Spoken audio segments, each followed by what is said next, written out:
welcome to our greenhouse, your home for the future, presented by Extinction Rebellion for Envirolution, the digital festival.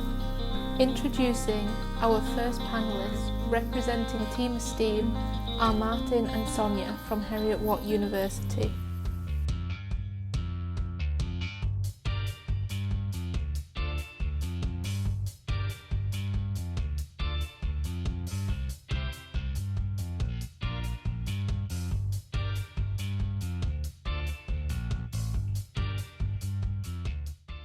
By entering the Solar Decathlon Middle East, Team Esteem aim to work towards a future fueled by renewable energy and sustainable construction.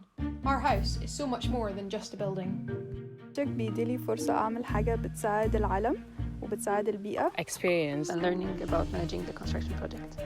Cambiare il futuro. An exciting challenge. Working with amazing people very similar to me. Estamos diseñando la casa del futuro. Meeting new people. Friendship. To live a sustainable lifestyle. तो एक अच्छी भविष्य के लिए एक ये बड़ी कोशिश है. The fresh, new, innovative way of thinking. Lots of fun. Solar Decathlon competition challenges teams from all over the world to construct a solar-powered house in 14 days, and it must succeed in 10 rigorous competition challenge areas. Esteem has over 15 nationalities of students collaborating across 12 sub-teams, resulting in a design as diverse as its creators. Our house will incorporate traditional Scottish values with innovative cutting-edge technology. Perfect for modern couples, the modularity of the house means it grows with you. The house will be supported by elevated foundation technology and be constructed using cross-laminated timber for increased strength while eradicating the need for supplementary beams or columns.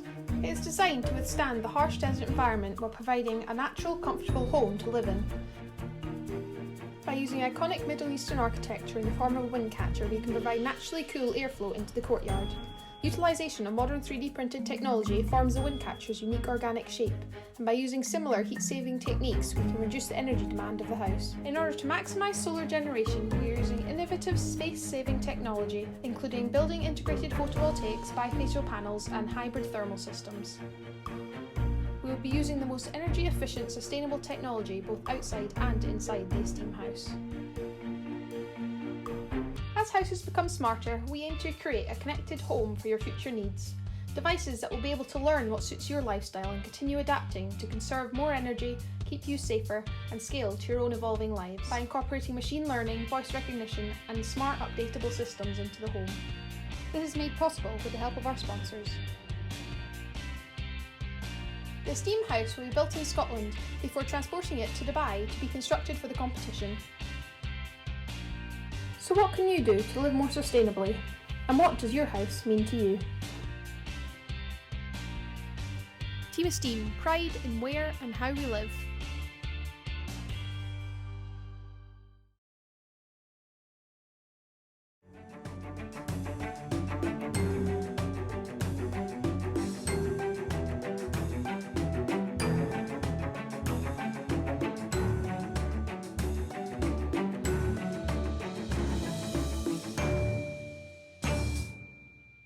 Our second panellist, Yelena, who introduces us to the Loom Rooms. Hi, my name is Yelitzelena Leonard. I'm an interior design graduate from Kingston University. I'd like to share with you my thesis project, which has informed and initiated my ongoing interest in the relationship between textiles, circular economy, and my approach to designing spaces. Circular economy is an economic system aimed towards eliminating waste and continuing the use of resources. My research led me towards the textile industry, in which I found many examples of both biological and technical circular systems that are being utilized to address the waste crisis within the textile industry today.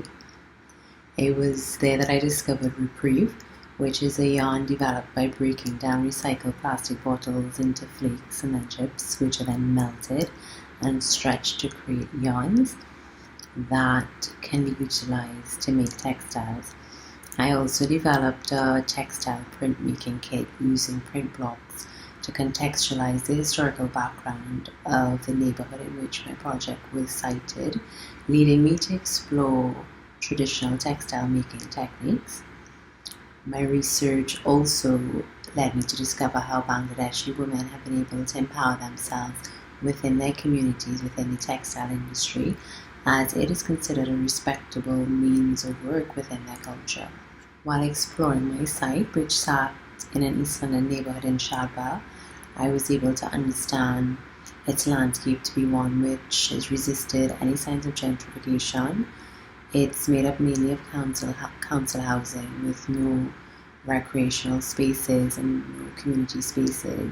The railway arches that run through the centre of Shadwell maintain some of London's cheapest commercial properties, allowing the Bangladesh community that exists there to sustain local businesses, providing various produce such as food and clothing and textiles, mainly to the Bangladeshi community.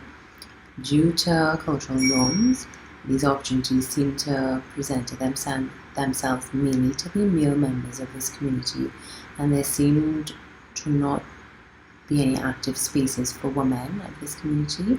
They also generally seem to be lacking any spaces for the Bangladesh community to integrate with other local communities residing in Shadwell. Outside the Bangladesh community, other issues that presented themselves within Shadwell were its high youth unemployment rates and crime.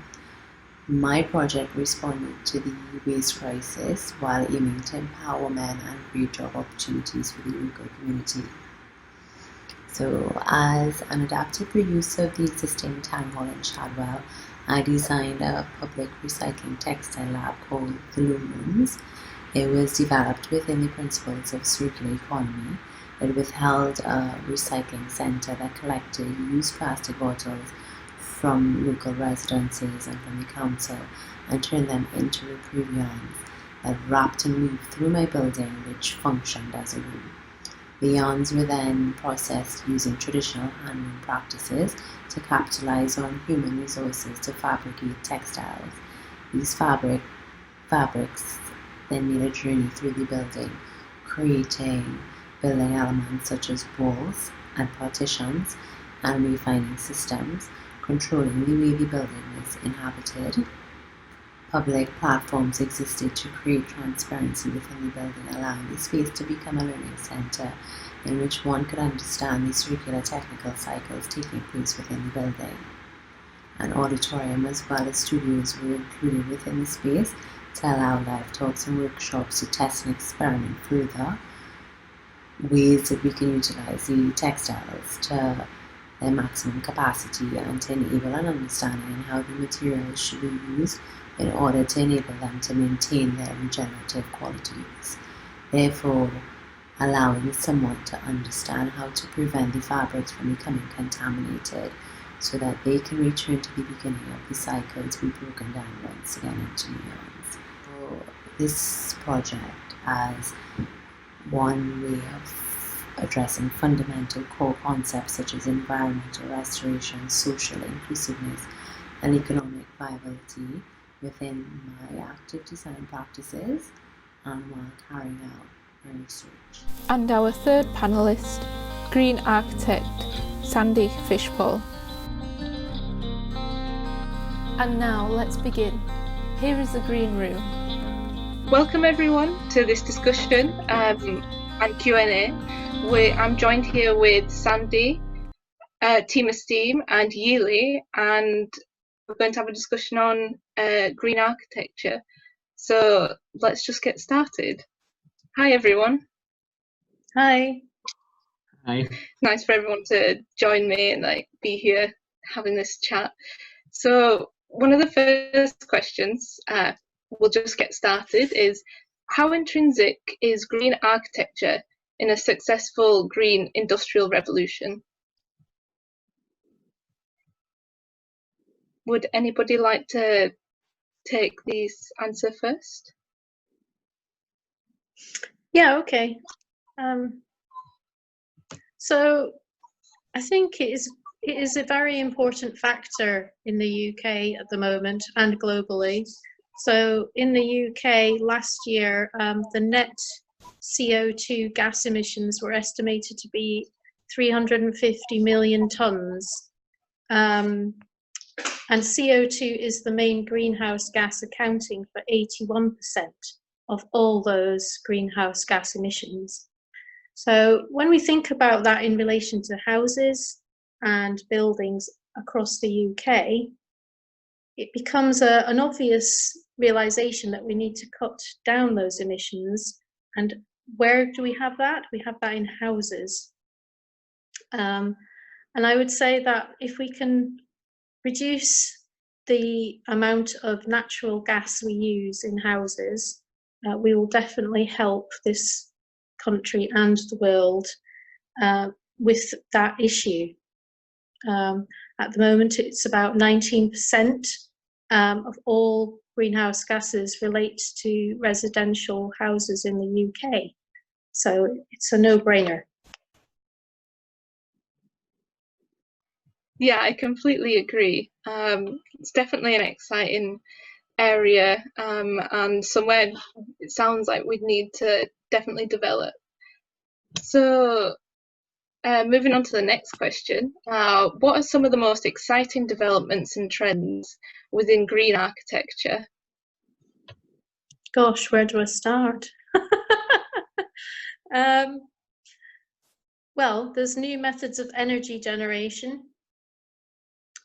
So hydrogen power, that's just starting now.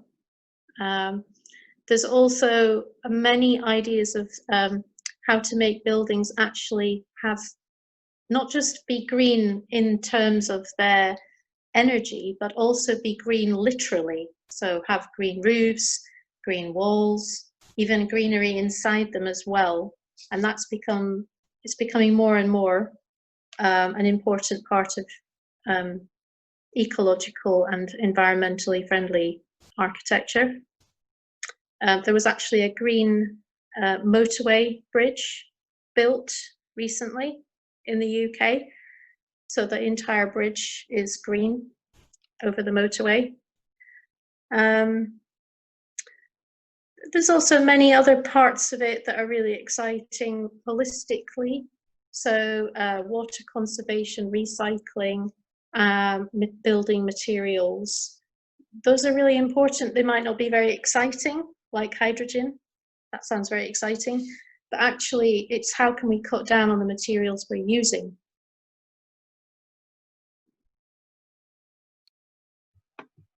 Yeah, I totally agree. That's definitely, it's a very big range of different developments in all sorts of areas to do with architecture, including, you know, from the roofs to the interiors to absolutely everything, including the heating. So that's a really interesting point, and it's definitely, you can see that there's room for development throughout the future as well.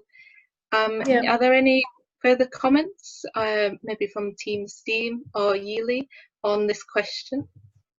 I would maybe mention something. What I'm quite happy to see in recent architecture and developments is going back to the traditional ways that we build buildings and going back to using traditional materials. Because I believe that within the past 100 or past 50 years at least, definitely, a lot of these have been forgotten, like techniques that we've used for thousands of years, and then then recently, or within the last past 100 years, let's say, we build all these glass skyscrapers that in sunny areas of the world, which is very inefficient, and things like that. And now we're sort of going back to really thinking like, how do we make it green? And a lot of the inspiration, even for our Esteem house, we looked a lot into how traditional houses were built and what sort of materials are used, like to go all just natural and like looking into passive ways of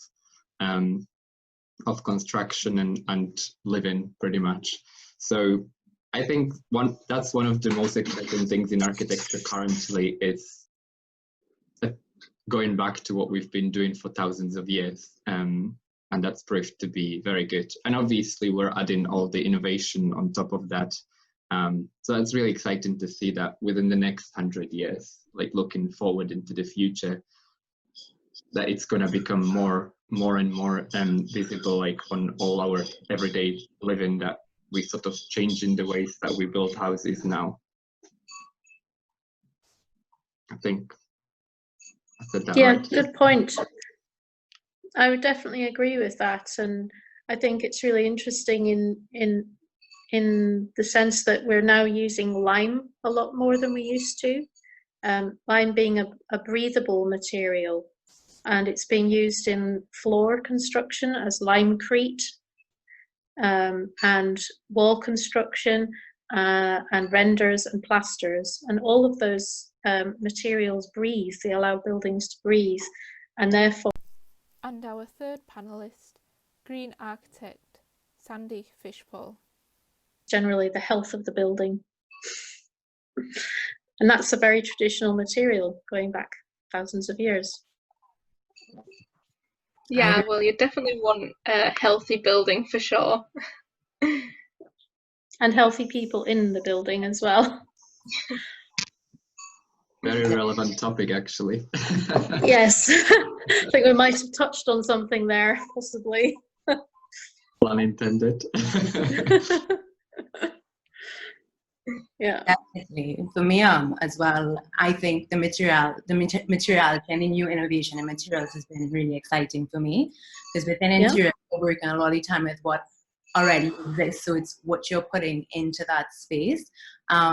So hydrogen is exciting, but I get really excited by the new innovation. So, you know, being able to visit Open Cell in Shepherd's Bush and see how so many people are integrating now. It's not just designers, but it's a biolab. So biochemists and engineers coming together to make new materials from things that I would have never imagined in my life, to replace the traditional materials that we're used to using that have these impacts in waste in interiors and construction, because you come to learn that an interior has a 10-year life cycle, and then you're left with this like responsibility to then think, okay, well, what am I putting into there that then is becoming waste, knowing that there are materials now that are manifesting that are completely biodegradable. It brings back that excitement. So you don't have the guilt only, you feel innovative to still stretch yourself and create and design. Yeah. The new materials on the market now bring back that excitement into the interior design. Yeah, I totally agree. If I can actually add to that, because it's a super important part that was touched on, which is the waste materials. And this is actually something we thought about while doing the Esteem house, because we need to assemble and disassemble the house back in Dubai, which means that we think how to make buildings available for us to just dismantle into pieces back again and create literally the same building in a different location, or change it slightly or adjust to our needs. The thought of modularity comes in place as well. So the thought about waste is already a huge achievement. The fact that we think what to do with all these materials that for so many years we just didn't care. You build a building for 20 or 50 years and you just put it back into pieces and just wasted it. And now we actually think, oh wow, this pieces can be used for furniture, for example. Some way need to cut into panels are used for furniture. Some of the modules can be reused again in different buildings, and I think this is a very exciting and innovative thought for the future. And I think this will be one of the most leading trends. Definitely. Yeah, absolutely. I guess one of the main things that is such a stark difference between how we live our lives now and how we could potentially live our lives in the future have such a big is so centered around the amount of resources we have and how much waste we're generating.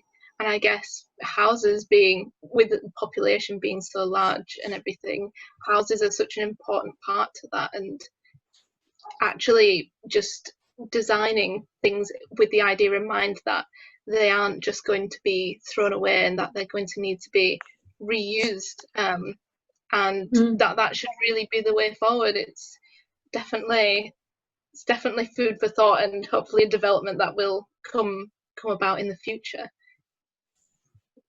Yeah. So my next question is, how is my house going to look in the year 3000? Are we gonna have houses anymore? Because I mean, the future does not bring us the hope for humanity to survive. Yeah, it does seem quite. That's definitely a good comment to start with. We might not even need them in the future, depending on how it turns out. But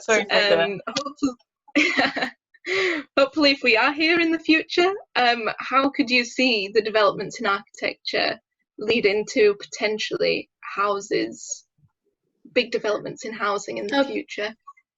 Okay, so I'm a little bit with you on the idea that we might not need houses in the future, but if we did, I would hope, and I'm trying to think positively here, that we would use houses as energy generators and as food, because I think, you know, the roof, the walls, all of those sort of forms of parts of a building on the outside could be put to more use than just being aesthetically pleasing.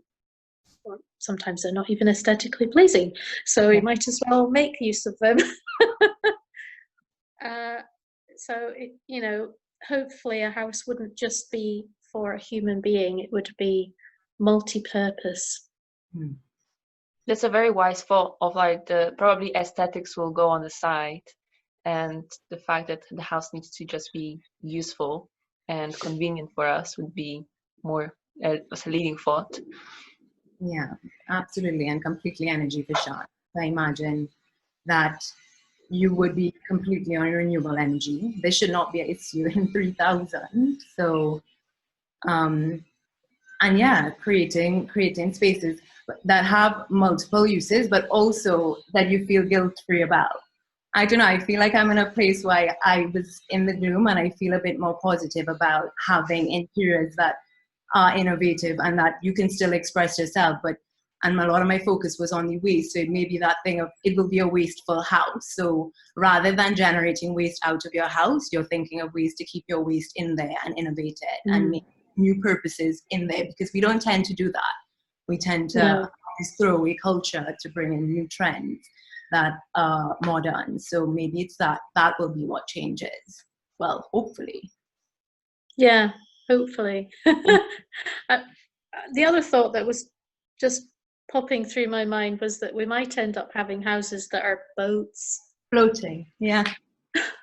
Because of, you know, sea rising. Yeah. I mean, to be honest. Yeah, Martin, go on. Well, I was going to start a different point, but still go on, finish. If you're talking about this, then continue. I just wanted to mention, because in my second year of university, I was obsessed with clay. So the houses made with clay, especially made by the occupants. So I think this might be something in the future, because at the end of the day, at the temperatures reaching so high, if we still are there, only the natural materials can provide us the sufficient amount of insulation and the ability to actually cover ourselves and hide from the heat or cool and everything else underneath the ground or floating, because any other material like bricks or metal or anything else will usually require some services, while some papers shows that materials like clay or connected with clay and hay can create great houses with such a great performance. And I feel like my obsession, obviously, well, really high in there and it's very visible, but if you think in 1,000 years time, I can see people living in this natural houses hidden in the view in the horizon. Yeah, that's a fantastic idea. I love that idea. I was actually born in West Africa, and for large parts of my childhood, my parents took me all around Nigeria, right up into the north, into the desert, and we saw a lot of clay houses. This was back in the 70s and 80s, a long time ago. And they were very pleasant to be in, and not only that, but they had designed it so that there were little gaps at sort of ankle level, so the walls of the house came down to the ground, but then there were little gaps to allow for ventilation. Mm-hmm. And it was really they were sculptural, they were comfy, they were energy efficient, they were not impacting on the surroundings, they were recyclable. That's actually a point I was gonna add on to that. Using like soil to make bricks, it was a common practice in Slovakia, where I'm from as well. And a lot of those houses would just have like these bricks made out of the soil and then just dried on the sun. The issue with them was that they had to be constantly covered with some material. Usually it could be lime as well, and used to cover them. And once they were covered, like they would and dry, they would work perfectly well. And these houses, like I saw some houses that are like 200 years old. However, you could see that once the building wasn't maintained and the lime sort of washed off, the brick started to decompose. And I think and I got really excited about that, because I thought that wouldn't it be amazing if we could make like a law that all houses that we built outside of the cities would be made out of these bricks, and then after they wouldn't be used or they would just be abandoned, they would just decompose and become a part of the environment. I thought that was a really interesting point to make whilst we talk about the clay, how that can just become back part of the environment, especially if you source the clay from there as well. Just after 200 years, if it's not maintained, it just disappears. Oh, I like that idea. It sort of goes it goes against everything that we're taught, that architecture has to be, buildings have to be there forever and last forever. And it goes way back to the pyramids, the massive ego of, I've got a big pyramid. Yes, they're amazing, but I still find that idea of having a house that actually can be completely recycled more impressive. Yeah, and I was going to make a different point before, as I mentioned. Like going forward 8,000 years and 1,000 years kind of makes me think of going backwards 1,000 years and where are we now.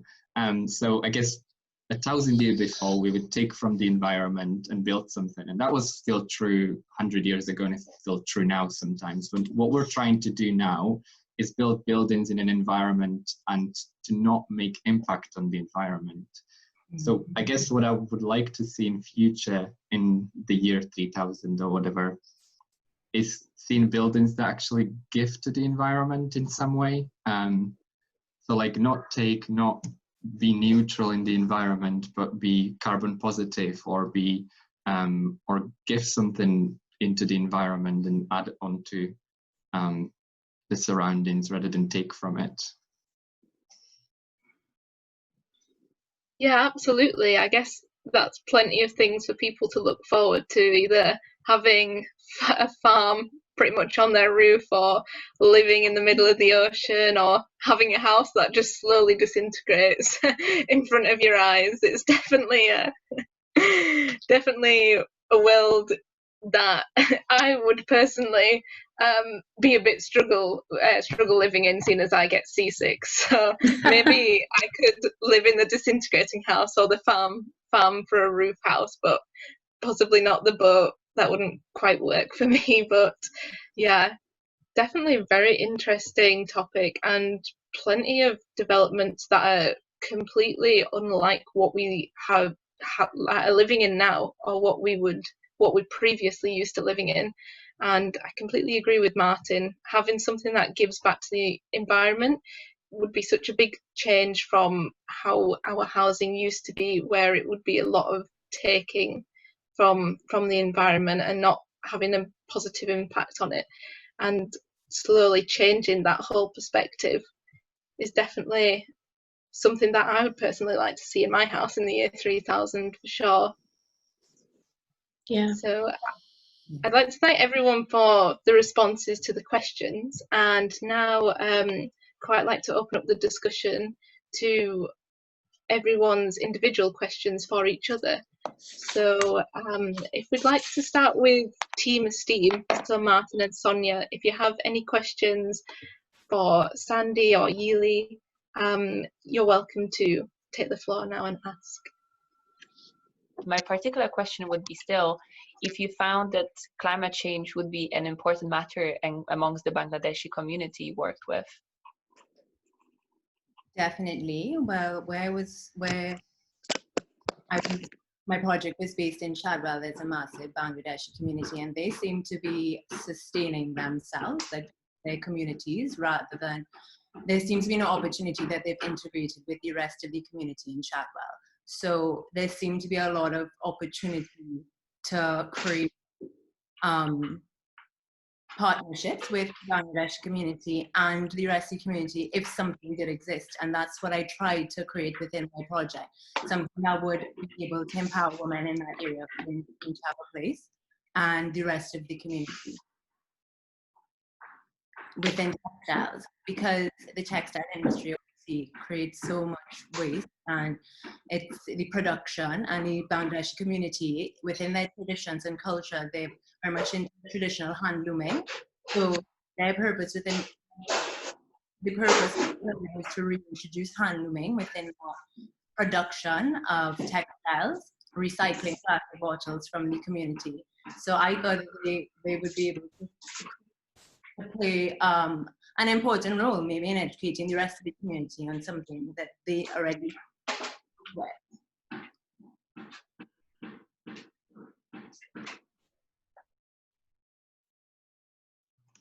I will have a question, like, since you are doing it on circular economy, it's something that it might be a difficult question to answer again, but since you've done the research, I believe you'll have an opinion. Like, circular economy is something that we've heard a lot about over the many years. Why is it not like implemented more? It's almost feels like it's this ideological thing that doesn't seem to work for one reason, or isn't implemented everywhere. Why do you think that would be the case?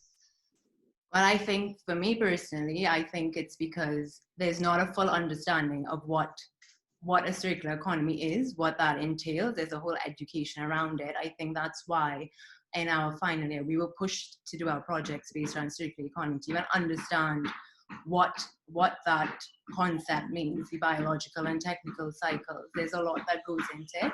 So as an interior designer, it was about creating that within our spaces. How do we do that? Because you're right, it doesn't exist. We were trying to find it. Well, for me, I struggled to find examples within interior design where this was happening. There were products and there were materials, and our thing was about why doesn't it exist, but also how do we push it? I think there's a lot of research and understanding that has to go into understanding how to create a circular economy before you can even implement it within your designs. And it's it's difficult. It's an education in itself. We are partially actually, well, we're working with one company called Sofa for Life, and it's a startup company, and they're actually gonna be sponsoring us with their sofa, which is meant to be like a circular economy. So I hope, it seems like it's becoming a thing within the industry. I've also seen like a lot of recycled plastic, which is something that you've suggested, something that you've seen and worked with and researched a lot about, and making fabric. So hopefully we'll see that more. I also have a question for Sandy. So there's a lot that we see within like innovation in architecture and stuff. How much of that can be implemented in like housing that already exists, like improvement? There's just not many projects that I see that are focused on improving the houses that we already have. There's a lot of research and everything going into new buildings and everything. However, I live in Edinburgh, and Edinburgh is all pretty much my hometown.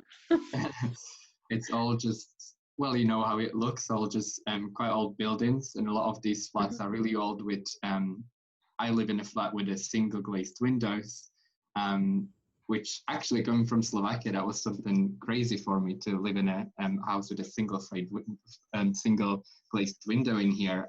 But it's very common for a lot of houses in here and flats.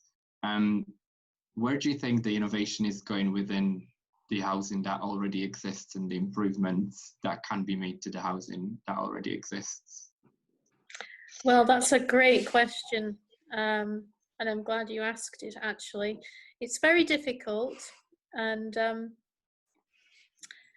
recently I've been working with a firm in Manchester called Ecospheric, who specialise in creating passive houses out of existing buildings, and they actually managed to do their first built project, and it achieved passive house. So, I mean, obviously a lot of work to an existing building, special details, special materials chosen, and also the commitment from the owner of the house to spend that, to invest in that building to that extent. So it does sort of start with the determination of the person owning the house. But it is possible, and I think as time goes by, you will see more and more of that happen. I think it's slowly starting. But even with, you know, barn conversions, I do quite a lot of those. We are able to increase the energy efficiency of those existing buildings quite significantly. And it's difficult to do, though, because you also need to help the building to breathe. You don't want it to become hermetically sealed. There's new thoughts on how to do that nowadays, and also to retain the character of those old buildings. So, the problem with Edinburgh and many other cities is the character would be lost. Yeah, I was going to say that's one of the biggest issues. So it's how much of it you can do.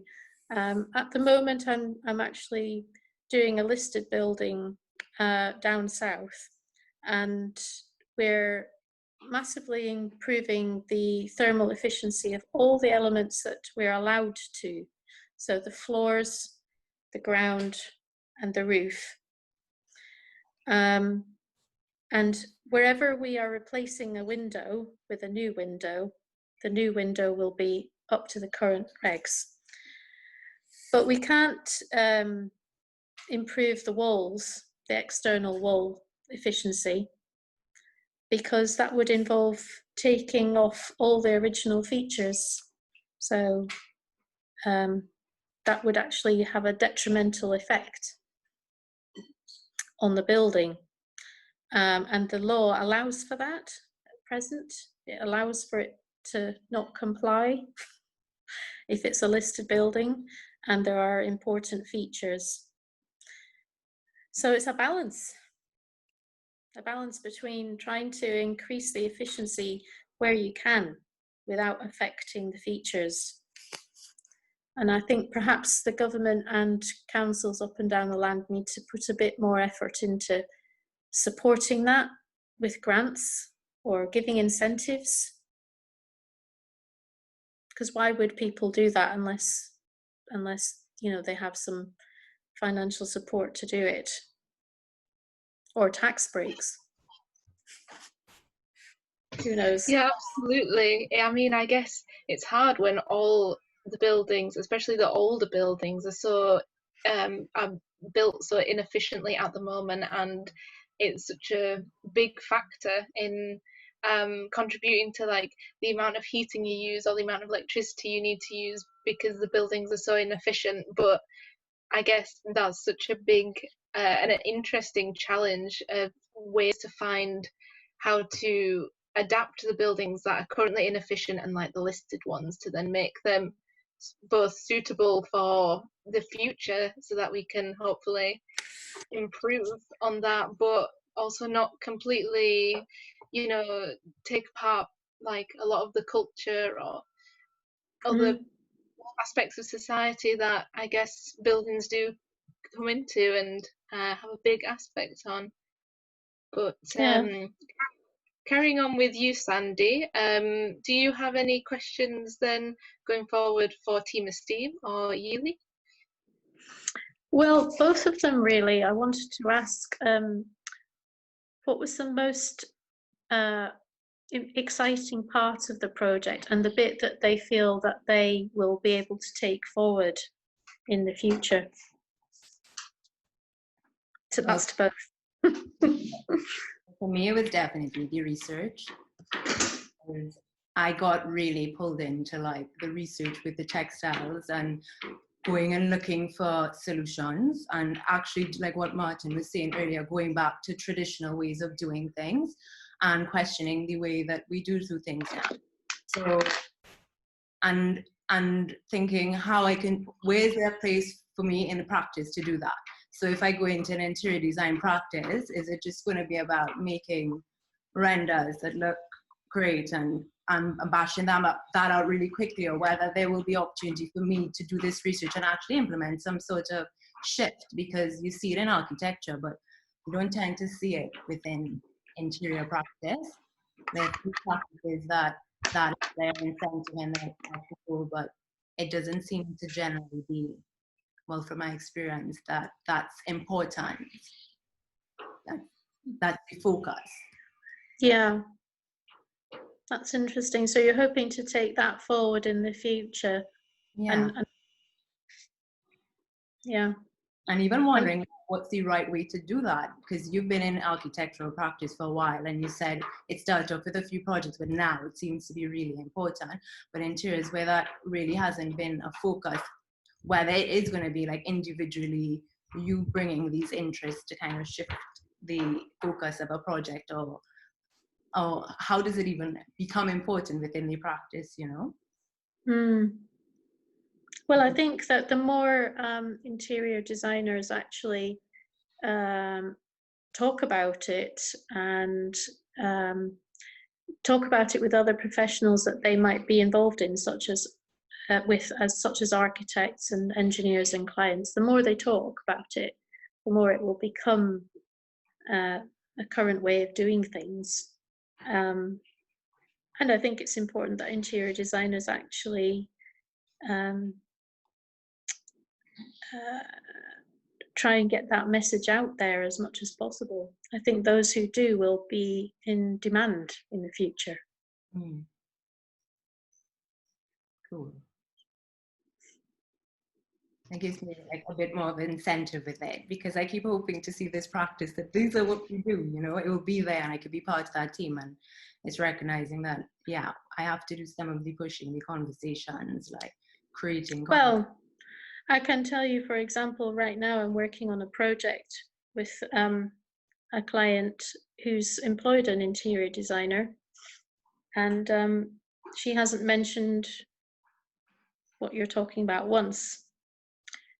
But I'm sure that if she had, he would have been excited by that idea.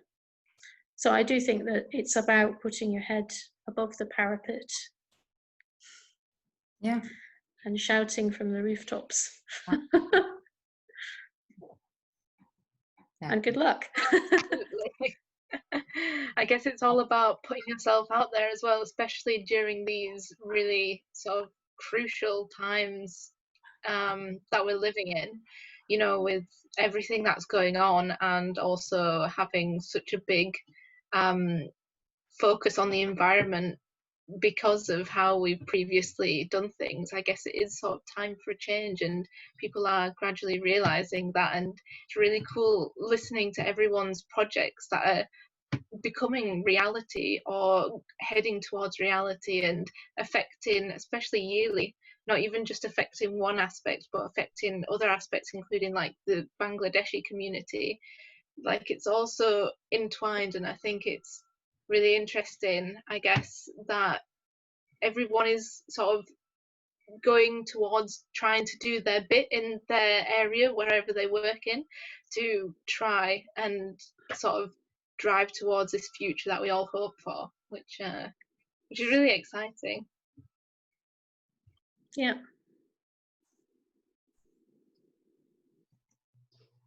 Martin or Sonia, did you have any thoughts on this question and what you'd like to take away from your work at Team Esteem? Or maybe it's too early in the works for you if it's due by 2021. I guess it's a question we can both answer separately, actually. Like, what is the most exciting thing for us? It's definitely not too early. Although I do think that the most exciting thing is things are still yet to come. I joined this project when I was in my first year, so it's actually quite a long ongoing project. Well, I mean, I'm just going to my third year now, so not too far. However, I joined as a team leader actually from my first year, and being part of such exciting project that is actually gonna get built at the end, and being able to see a project through during universities is really exciting. And the fact that we're going to actually be building the house on the side of Expo, and we'll be able to reach to such wide audiences, and we already have reached like wide audiences. We've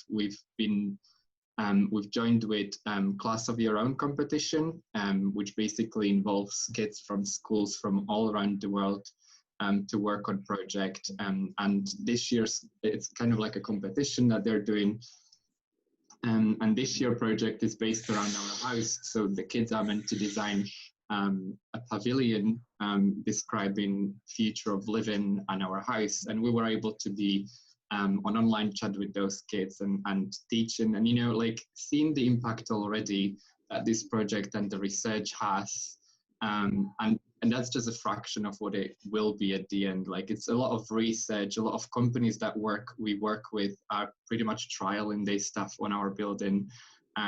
So there's a lot of exciting aspects to it, and it's hard not trying to take part of every single bit of it, because we do have a lot of team leaders and a lot of people involved with a lot of different things. We're trying to basically build the whole building from the scratch. So it's like people that just do like stuff with solar panels and renewable energy. Then we've got us who, from my team, that like does most of the designing work. But we also work with a lot of structural engineering students, and it's just across the whole university. Everyone's trying to, there's about 60 of us actually on the team currently, and we're all trying to put our heads together to come up with the best solutions. So, and it's hard for us to not to try and take part in every single bit, because that would just take over our lives. There's a lot of exciting things going on that we will be able to take into the future with us.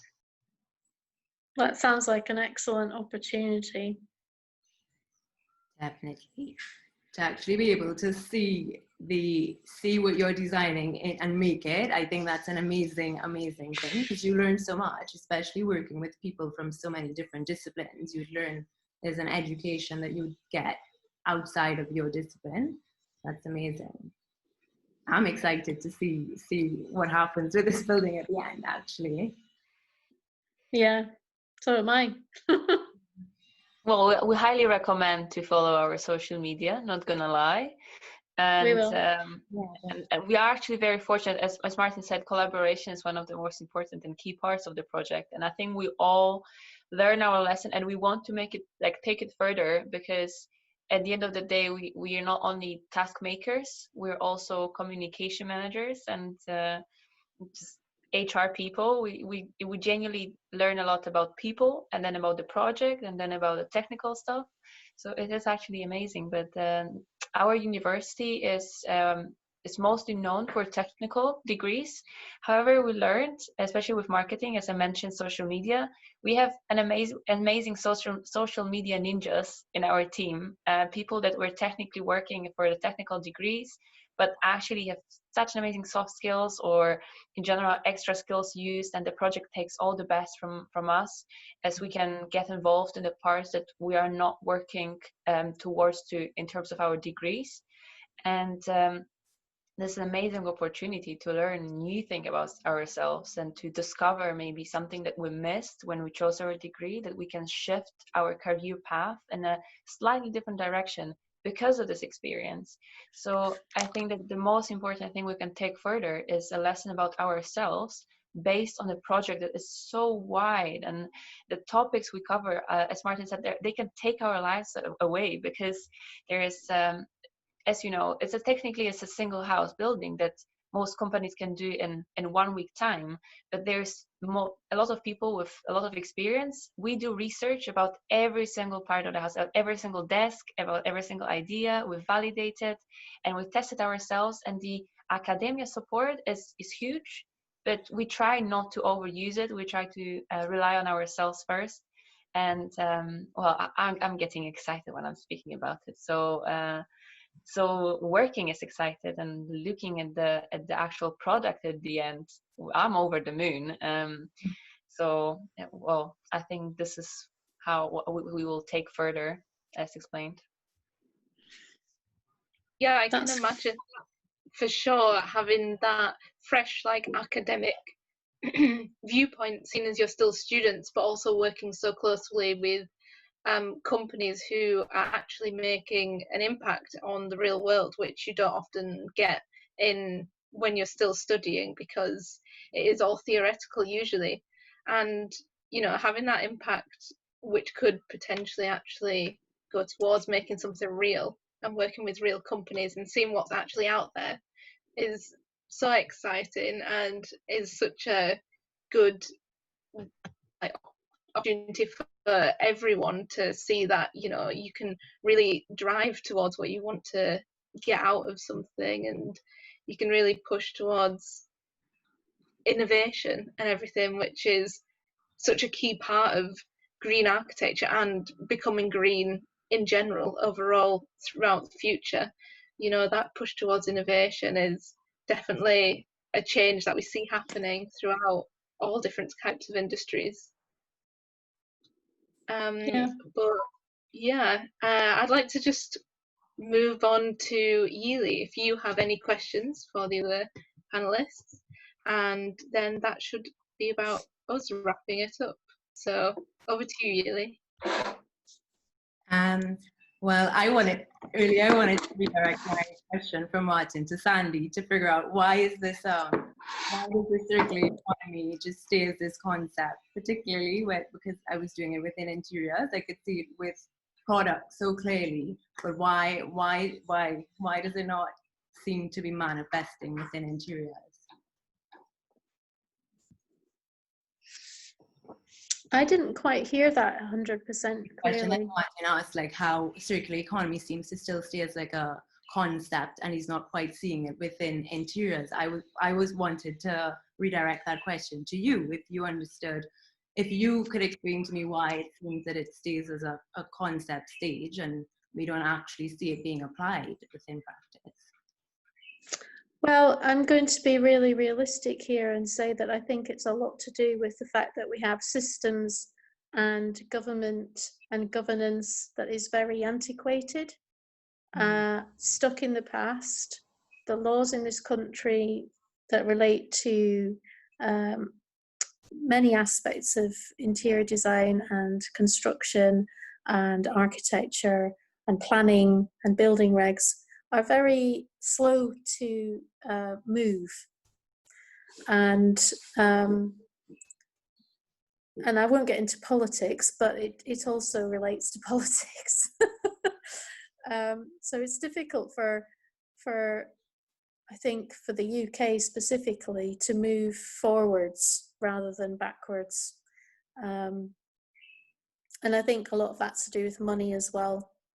People have a perception that things will be cheaper if they use what they're used to. So having the will to look for products that actually are recyclable or from healthy sources, and which also fit with the budget. It takes time to actually achieve that, and a determination, and persuasion skills. Yeah. I mean, I have this a bit with UPVC windows. I hate UPVC windows. They're not recyclable. They give off argon gas after 10 years. And yet they're still being sold all over the UK. So you have to really try to persuade people as to the benefits of other options. Yeah, and I guess when you look at the current sort of system, like the linear system, and when you think about sustainability, there seems to be, at the current moment, a lot of compromises made on the social aspects and the environmental aspects, and less so on the economic aspects. And I guess a lot of the, like you said, Sandy, I guess like it is a lot of little things, and a lot of the fact that people in sort of positions where you can change how we would view our like economy and our system of how we run society don't necessarily maybe realize the impact they're having, or they don't actually sort of, due to the fact that we're living in a linear economy at the moment and it's very money driven, I guess it's hard to take that first step and make those compromises because it's so money based at the moment. But definitely I think educating people as well is a step in the right direction, so people know before even going into real life situations what would be sort of the other options compared to the current linear system that we do have. Yeah, and it's just a determination to try and achieve that. And sometimes you do find clients who are willing to pay a little bit extra. And when I say pay, I mean, I don't just mean financially, it's actually pay attention enough. Make some time to think about what would be the benefits of having products in their buildings that can be recycled or have come from a recycled source. I mean, you can even recycle blockwork. It's quite easy to get recycled blockwork nowadays, and it's hardly any more expensive than normal blockwork. So why not? Yeah. We present.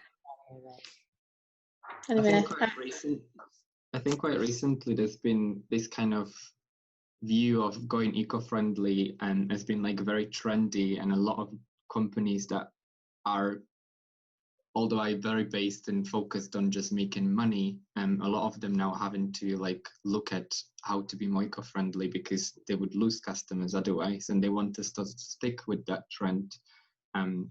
So I guess that would be like the more positive view of that maybe in future, in the next 10 years, we'll get closer to circular economy. But currently it's probably just too wild concept for a lot of companies to adapt and to change into. I guess there would have to be like compromises made on each system to come up with something in between, rather than twisting from one system completely to a different thing. Quite a big change, but I guess that's what we need. So yeah, absolutely.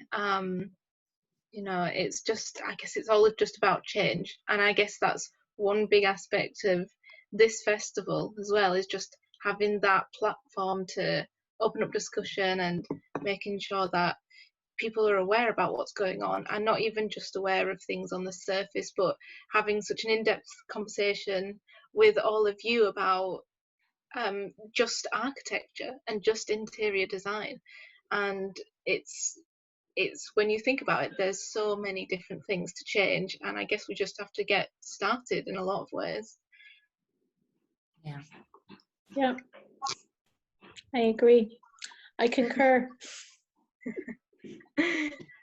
I think that definitely wraps up this quite long discussion, but very interesting discussion. And I'd like to thank all the panelists for being here and partaking in this Q&A about green architecture. And it's been lovely to meet you all. And if anybody wants to check out the rest of the Envirolution Festival, we have a web page and we have a YouTube playlist which you can see on the day. And I just want to say again, thank you for all the panelists for being here, and it's been a wonderful discussion, and I hope it carries on in the future. Hope to hear more from all of you in the future. So thank you all. Thanks very much. Thank you. I've very much enjoyed seeing your projects. Thanks a lot, and please do ask more. And that goes for anybody really, like because it's kind of like still in development phases, and it always kind of will be. If you have any sort of suggestions on how to improve things or anything, if you follow us on social media, or you guys have my email, and if you want to let us know what you think or get in touch with about more questions, then definitely for anybody reaching out on social media is definitely the way everybody will get answered. And for you, of course, you've got our emails and everything, so do feel free to find out more about the project if you'd like to.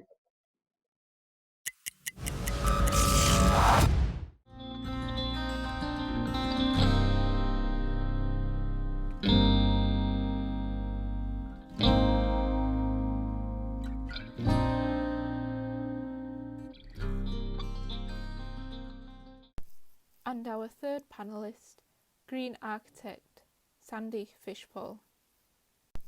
And our third panellist, green architect Sandy Fishpool.